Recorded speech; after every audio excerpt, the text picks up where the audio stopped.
नमस्कार मंडळी, स्वागत आहे तुमचं आपल्या एका मिनी ब्लॉगमध्ये.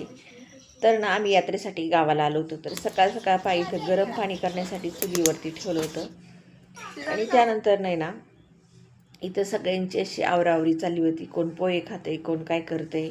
आणि इकडं आमच्या आईच्या त्यांच्या इथे ना भरपूर सारी आळूची पानं आहेत आणि यातली आम्ही निम्मी आळूची पानं आम्हाला कापून घेतली होती नेण्यासाठी. तर इथं गुलाबाची मस्त अशी फुलं आलेली आहेत. तर ती पूर्व आहे ना आमची कुणाला तोडून देत नाही. आणि फणसाला किती भरपूर सारे फणस आलेले आहेत. आणि एवढे जर फणस आले ना तर झाड पूर्णपणे वाकून जाईल, एवढे फणस आलेले आहेत. पण उन्हामुळे एवढे काही टिकणार नाही आहेत. त्यामुळे जेवढे मिळतील तेवढे मिळतील. आणि असं आहे सकाळचं आमच्या इकडलं वातावरण. तर चला, इथं भरपूर सारे आंबे आलेले आहेत. तर व्हिडिओ आवडला तर व्हिडिओला लाईक करा आणि चॅनेलला सबस्क्राईब करा.